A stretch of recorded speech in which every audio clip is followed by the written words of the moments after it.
Les êtres, selon leur origine, leur pays ou leur culture, ont parfois divers domaines d'approche de certains sujets, de certaines pensées, de certaines choses, etc. Ce passage particulièrement, les versets 22 et 24, dénote une grande différence d'approche du Seigneur dans leur façon d'aborder l'Évangile. Je vous confirme, frères et sœurs, que le vrai moyen de trouver le salut, c'est de placer sa foi dans la puissance de Dieu crucifié en Jésus pour le salut de l'humanité. Amen. Pour le meilleur domaine, le meilleur moyen d'approcher Christ, c'est par la foi. Quels sont les domaines d'approche de Jésus que nous révèlent ces cultures? Le passage nous indique en 1 Corinthiens 1, verset 22 à 23, 3 domaines d'approche du Christ. Et n'oubliez pas que nous avons pour cette année le thème « Approchons-nous de Dieu ».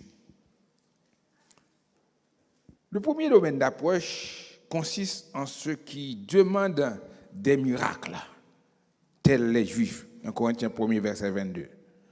Le deuxième domaine d'approche consiste en ceux qui réclament la sagesse humaine surtout, 1 Corinthiens 1, verset 22b. Et le troisième domaine d'approche consiste dans la foi au Christ crucifié. Amen. Amen. Nous allons attaquer tout de suite.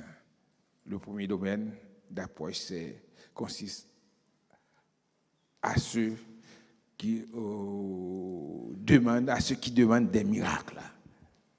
1 Corinthiens 1, verset 22. Les Juifs demandent des miracles. 1er 22a. Les Juifs demandent quoi des miracles? Les Juifs demandent des miracles. C'est quoi les miracles? Le miracle, c'est une intervention surnaturelle dans le monde extérieur qui apporte une révélation de la présence et de la puissance de Dieu. Un miracle, c'est un acte de puissance, c'est un prodige ou un signe. C'est ça, un miracle. Les Juifs demandent des miracles. Chapitre 1er, verset 22a. Il faisait comprendre qu'ils croiraient en Jésus s'ils voyaient des signes spectaculaires, des prodiges. En effet, ils attendaient un chef militaire, un homme puissant, comme Moïse qui les a fait sortir d'Égypte, comme David qui les a délivrés de la soumission des Philistins, par la victoire sur le géant Goliath, une victoire éclatante.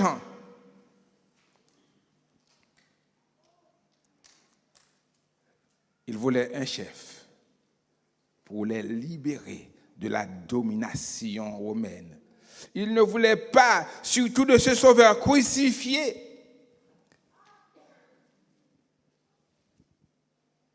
Parce qu'il est écrit dans Deutéronome, la prédication de la croix, ou bien celui qui est crucifié, est maudit. La croix était un objet de malédiction, car il est écrit, maudit quiconque est pendu au bois. Les Juifs demandent des signes. Matthieu 16, verset 1 à 4, on va voir ça. Matthieu 16, verset 1 à 4. Les Juifs demandent des signes.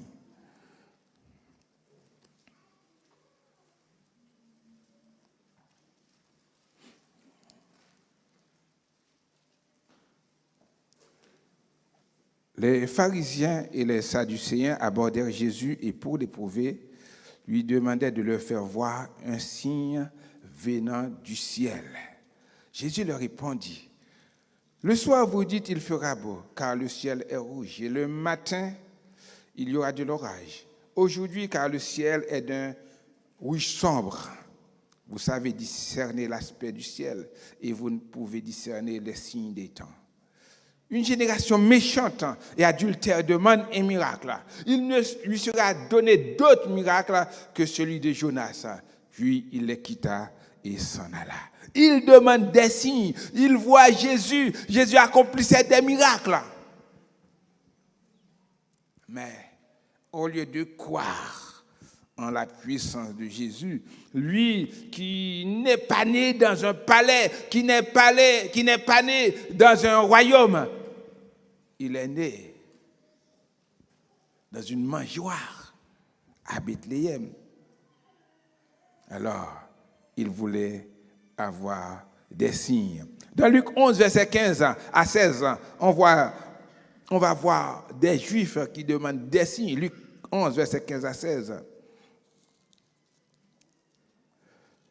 Mais quelques-uns dirent, c'est par Béelzébul, le prince des démons, qu'il chasse les démons.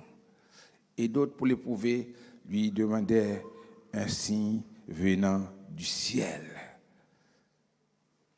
C'est des Juifs, les pharisiens surtout, ils demandent des signes. Marc 7, verset 11 à 12, on va voir ça aussi. Marc 7, verset 11 à 12, que des Juifs, ils sont là.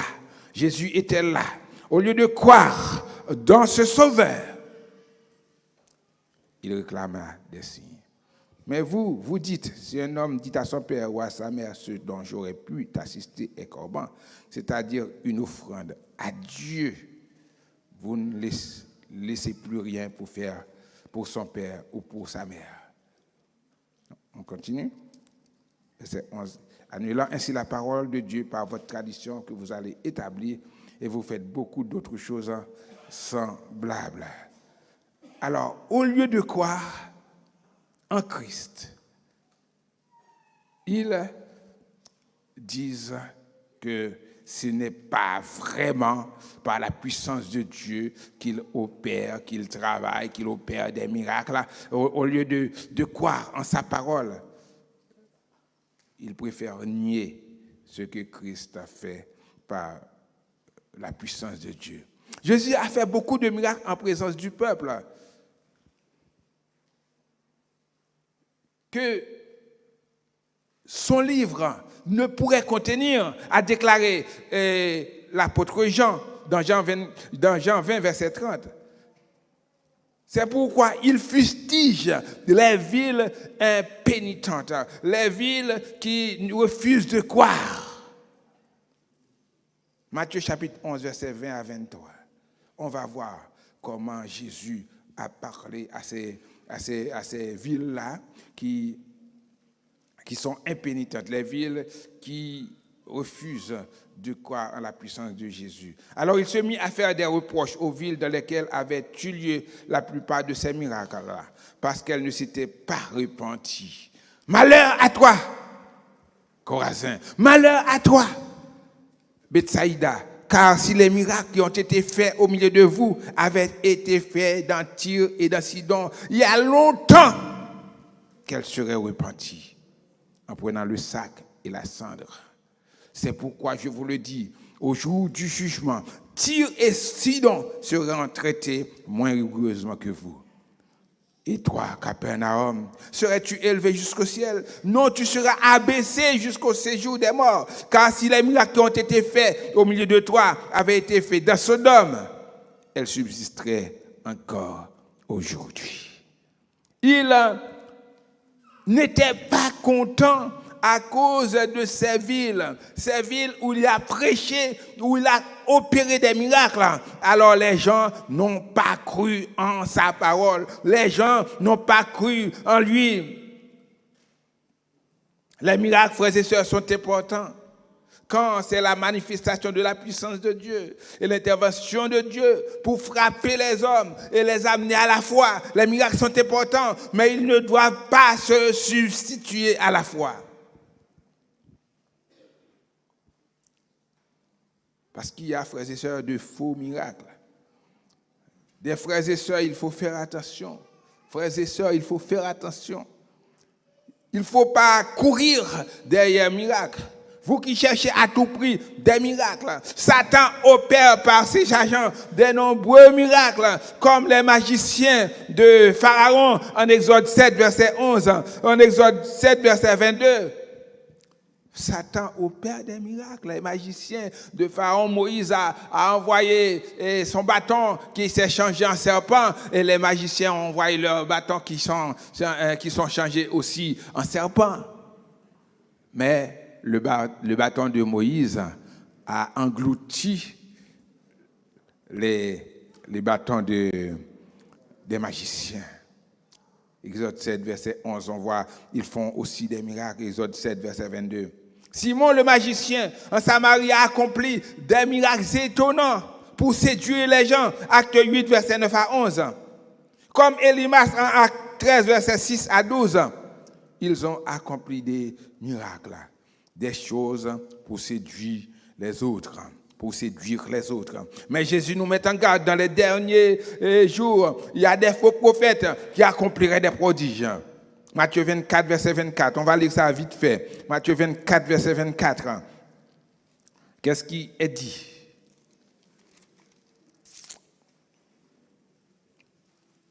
Car il s'élèvera de faux Christ et de faux prophètes. Ils feront quoi? De grands prodiges et des miracles, au point de séduire, s'il était possible, les élus.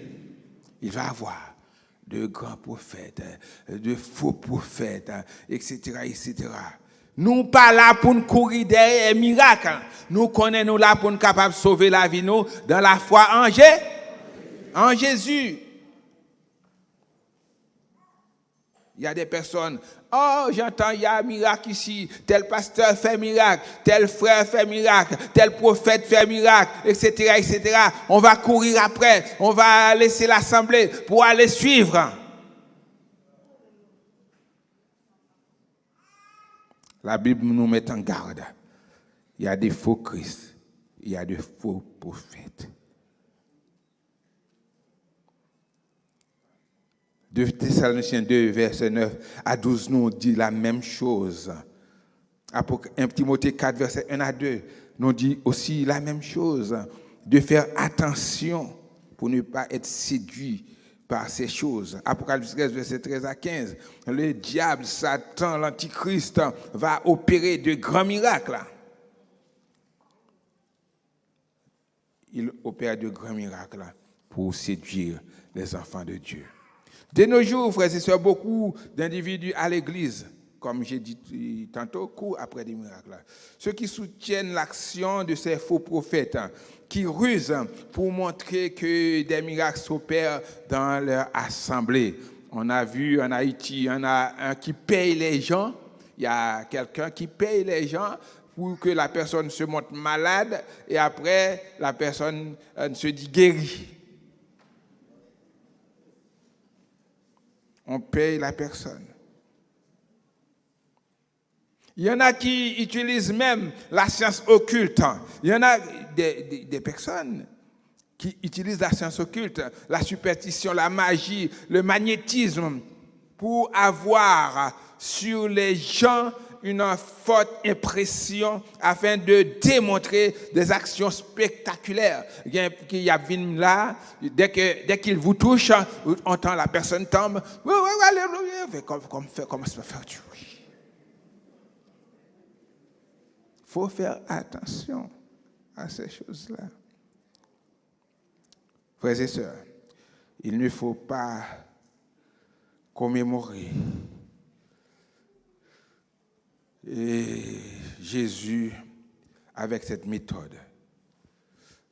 Une méthode d'approche du Seigneur par des miracles. Il y en a qui vont même voir les marabouts, les Ougons. Il y a une dame qui était une prêtresse du vaudou. Elle m'a dit, parce que je lui prêchais l'évangile, elle m'a dit qu'il y a des personnes qui viennent chez lui, des pasteurs, pour qu'elle monte la main de la personne dès qu'elle touche quelqu'un, pour que la personne puisse prendre l'esprit. Je ne dis pas le Saint-Esprit.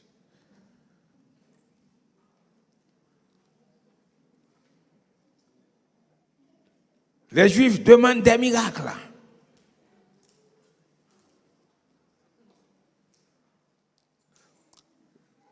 Matthieu 7, verset 22 à 23 nous fait comprendre que les miracles ne sont pas un signe d'appartenance à Dieu et à son royaume. Il a dit, Jésus, plusieurs me diront ce jour-là, Seigneur, Seigneur, n'avons-nous pas prophétisé par ton nom? N'avons-nous pas chassé des démons par ton nom? Et n'avons-nous pas fait beaucoup de miracles par ton nom? Alors je leur dirai ouvertement, je ne vous ai jamais connu. Retirez-vous de moi, vous qui commettez l'iniquité.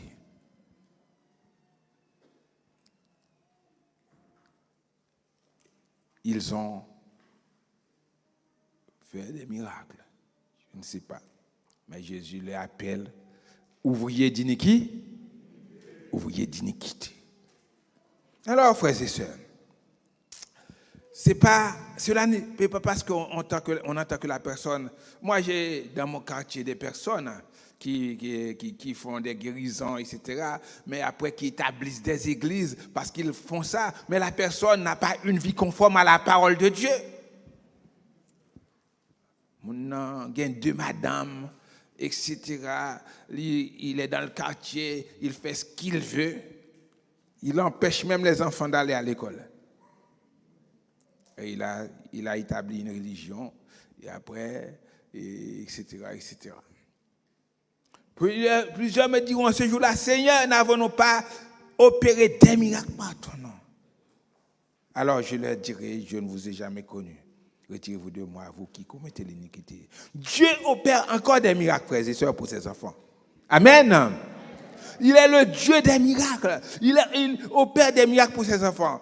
Il peut vous guérir, vous délivrer de vos problèmes, vous protéger des dangers, de l'adversité. C'est pourquoi nous chantons.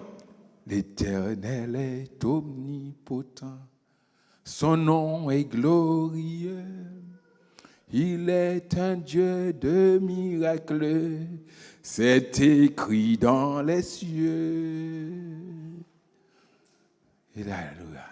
C'est grâce à un miracle que fit créer les cieux. Placer en orbite les astres radieux. Mais pour me délivrer de tous mes péchés, il fallut un miracle merveilleux. Amen. Amen. Oui, cependant, nous devons admettre qu'on peut être malade. Un jour, nous devons quitter cette terre comme tout homme. L'essentiel, c'est comprendre qu'on est dans la grâce de Dieu. Alléluia! Même si on opère des miracles comme l'apôtre Paul, on peut tomber malade sans trouver la guérison. Accepter seulement que Dieu nous dit, ma grâce te suit. 2 Corinthiens 12, verset 9. Ce qui est important pour moi, même s'il y a des problèmes, même s'il y a des difficultés, même si on souffre, mais on est de la grâce de Dieu. On voit le frère Josué ce matin en pleine forme. Alors Dieu l'a délivré. Si on vient dans le jeûne, on entend toujours le frère Moreau. Il y avait le cancer, il y avait ça. Mais Dieu l'a guéri. Dieu l'a guéri. Dieu est capable de faire ces choses, bon Dieu, mes frères et sœurs. Mais nous ne devons pas nous laisser troubler, pas faire comme les Juifs en cherchant des miracles à tout prix. Ce qui est important pour vous et moi, c'est être dans la grâce de Dieu. Ma grâce te suffit. On est malade, mais on est dans la grâce de Dieu. On va mourir, mais quand on meurt, il faut mourir dans la grâce de Dieu. Un jour ou l'autre. C'est ce qui est important. Les Juifs cherchent des miracles. Ne cherchez pas des miracles. On peut en chercher quand même, quand il dit ça. Mais il ne faut pas chercher ça à tout prix. Sans les miracles, j'abandonne. Si je suis malade, je ne suis pas guéri, j'abandonne. Il faut chercher surtout à être ferme, à être dans la grâce de Dieu. Le deuxième domaine d'approche, c'est le premier domaine d'approche qu'on a vu, c'est la recherche des miracles par les Juifs. Mais le deuxième, c'est chercher la sagesse comme les Grecs. Verset 22b, il est dit, verset 22, les Juifs demandent des miracles et les Grecs cherchent la sagesse. 1 Corinthiens 1er, verset 22b. La sagesse, c'est quoi? La sagesse est l'expression du bon sens humain. C'est aussi un don de Dieu qui implique la crainte de l'Éternel et l'obéissance à ses commandements. C'est ce qu'on dit dans Proverbes et dans Somme 111, verset 10. Il dit, et la crainte de l'Éternel est le commencement de la sagesse. C'est important de chercher la sagesse. Mais quelle sagesse qu'on cherche? Les Grecs cherchent la sagesse. Et sagesse, pour dire que c'est, comme on dit, c'est le bon sens. On trouve le mot grec, c'est lui qui fournit ce mot-là, Sophia, qui donne sagesse. Quand on parle de philosophie, c'est être ami de la sagesse. On trouve de grands philosophes comme Socrate, comme Aristote, chez les Grecs, les grands philosophes d'antan. Ils ne cherchent pas la sagesse qui découle de la crainte de Dieu, comme la Bible le dit. Ils cherchent une démonstration philosophique du christianisme. Ils exigent la foi sur la base de la parole, d'une preuve, du raisonnement qui peut atteindre et résoudre les difficultés intellectuelles. Ils cherchent la sagesse. Selon Barclay, toute la sagesse que possédait le monde n'avait jamais trouvé et le cherchait et n'avait jamais trouvé Dieu et le cherchait toujours à l'aveuglette et à tâtons. Une recherche voulue par Dieu même pour montrer aux hommes leur impuissance. C'est pourquoi nous disons le message de la croix est une folie pour les Grecs. Pour deux raisons, d'après ce commentaire biblique. Parce qu'ils ne pouvaient pas exprimer, parce qu'ils disent que Dieu ne pouvait pas exprimer des sentiments comme les hommes. Il n'avait aucun moyen pour influencer les hommes. Les Grecs recherchaient la sagesse et passaient des heures pour qu'il y ait de nouvelles stimulations, pour qu'ils soient capables d'exciter encore de nouvelles sensations de la sagesse et la philosophie. Ils réfléchissent, etc., etc. Ils cherchent la sagesse. Ce n'est pas une mauvaise chose, mais c'est la manière de chercher qui n'est pas bonne. La manière de chercher qui n'est pas bonne. Il est déclaré en Jérémie 4, verset 22. Je demande à notre sœur de projeter. Jérémie 4, verset 22. Et on est bien pour faire le mal. Certainement, mon peuple est fou. Quand on dit fou, c'est opposé à la ça. C'est l'insensé. Il ne me connaît pas. Ce sont des enfants insensés, dépourvus d'intelligence. Ils sont habiles pour faire le mal, mais ils ne savent pas faire le bien. Voilà la sagesse des hommes. Ils sont habiles. Dans un Romains, chapitre 1er, il dit, ils sont ingénieux au mal. Et que on a une intelligence. Parfois, tu vois les hommes, ils font des plans pour le mal, des plans pour te faire du mal, des plans même pour produire le péché. Ils sont habiles pour ça. Et quand on voit ce qui se passe en Ukraine, on voit ils ont construit de grands chars, des avions pour faire quoi? Pour tuer des gens. Ils sont habiles pour faire le mal. Romains 1er, verset 28, la Bible déclare, se vantant d'être sages, ils sont devenus fous. comme ils ne sont pas, tu peux laisser, comme ils ne sont pas souciés de connaître Dieu. Et Dieu les a livrés à leur sens reprouvé pour commettre des choses indignes. Ok, le verset 22, se vantant d'être sages, ils sont devenus fous. Et ils commettent n'importe quoi. C'est pourquoi, lorsqu'on continue, la Bible déclare Dieu les a livrés à des passions infâmes. On parle du mariage pour tous, et des choses comme ça. L'homme, etc. Au lieu de penser à une femme, l'homme se met avec un autre homme, la femme avec une femme, etc. Et même parfois, on voit avec des animaux, parce que les hommes sont devenus fous. Ils ont perdu leur bon sens. Ils se croient sages. Alors les Grecs cherchent la sagesse. Les Juifs cherchent des miracles. Mais nous allons voir dans le verset 23, qu'est-ce qu'on doit chercher, parce qu'il faut terminer.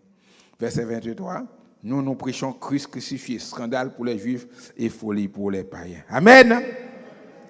Christ crucifié, scandale pour les Juifs et folie pour les païens. Dans le verset 18, l'apôtre l'a dit, car la prédication de la croix est une folie pour ceux qui périssent, mais pour nous qui sommes sauvés, elle est une puissance de Dieu.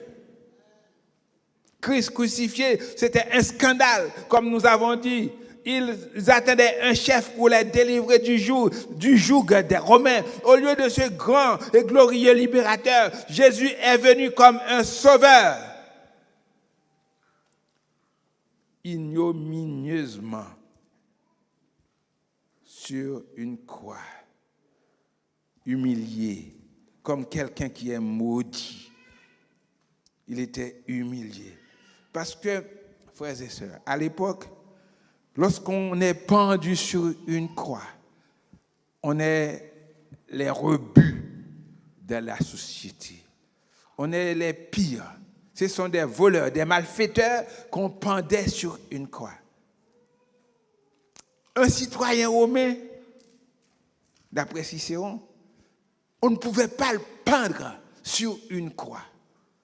Parce que la mort sur la croix était si honteuse, si ignoble, on ne devait pas pendre un citoyen romain. Ça les empêche de croire en Jésus, notre Sauveur. Pour les Grecs, c'est un scandale pour les Juifs. Et pour les Grecs, le Christ crucifié était une folie. Ils ne pouvaient pas comprendre que celui qui était mort dans une telle faiblesse apparente et dont la fin semble terminée par un échec retentissant, puisse résoudre leurs problèmes et leur apporter le salut. Les Grecs ne comprennent pas ça. Quelqu'un qui est mort de cette façon, dans la honte, dans l'ignominie, ne peut pas être le sauveur. Quelqu'un qui commentait le verset 18, qui dit « La prédication de la croix est une folie pour ceux qui périssent, mais pour nous qui sommes sauvés, elle est une puissance de Dieu. » La mort sur la croix était associée à l'idée de tout ce qui est honte, déshonneur. Parler du salut obtenu uniquement par la souffrance et la mort d'un homme crucifié. Quand on parle du salut, on va l'obtenir par la souffrance d'un homme crucifié. Ne peut susciter en eux que mépris sans mélange. Un mépris total. Un mépris sans mélange pour cet homme parce qu'il est crucifié. Donc, frères et sœurs, il faut finir. Je vous conseille de lire les autres, le chapitre 2. On va voir ce qu'est la sagesse. On va voir d'amples commentaires, d'amples propositions sur la sagesse de Dieu. Quand il dit dans le verset 24, mais puissance de Dieu, sagesse de Dieu pour ceux qui sont appelés, tant juifs que grecs, la prédication de la croix, ça dépasse tout. Puissance de Dieu et sagesse de Dieu. Parce que Christ, Il n'y a pas de faiblesse en lui. On parle de la faiblesse de Dieu, la folie de Dieu est plus sage que les hommes. Notre Dieu, il est omniscient, pas gagné, ignorance n'école. Il sait tout. Il est l'être le plus sage. C'est juste pour montrer, même si tu penses que tu es Einstein, tu as beaucoup de connaissances, hein, mais ça peut pas se comparer à la sagesse de Dieu. Même si tu es un homme tout puissant, tu es Mohamed Ali, on voit comment il est fini. Alzheimer, il tremblait, etc. L'un des plus grands boxeurs du monde. Même si on est tout puissant dans quelques domaines, on ne peut pas se comporter au niveau de notre Dieu qui est omnipotent. Alors, frères et sœurs, nous ne devons pas avoir honte de témoigner de la croix de Christ. C'est là qu'il s'est substitué à nous, à la croix. C'est là qu'il a versé son sang pour nous laver. À la croix, Dieu a mis le comble à son amour pour l'humanité juive, grecque, pour qu'on puisse accéder, pour qu'on puisse obtenir le salut. Jésus a accompli de grands et de nombreux miracles sur cette terre. Les aveugles ont vu, les boiteux ont marché, les sourds ont entendu, les morts sont ressuscités par la puissance de Jésus.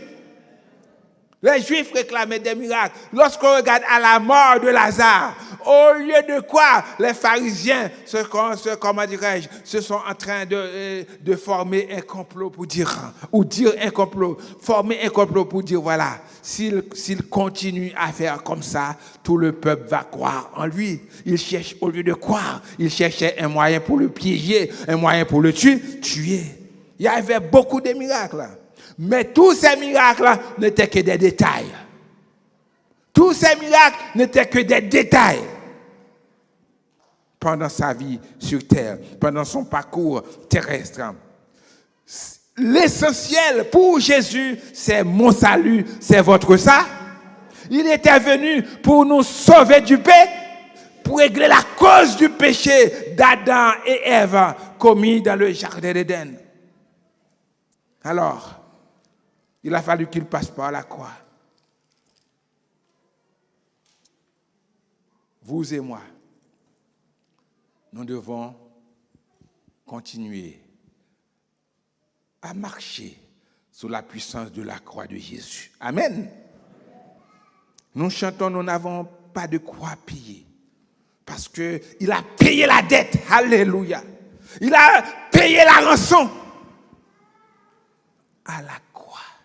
Il est mort pour mon péché, pour mes péchés. Il est mort pour vos fautes. Et maintenant, vous pouvez être appelé fils de Dieu à la croix. C'est pourquoi notre frère, l'évangéliste, a chanté ce matin avec le cœur. Crucifié.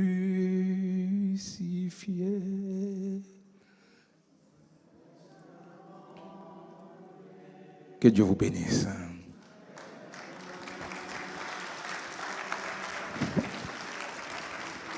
C'est ma God.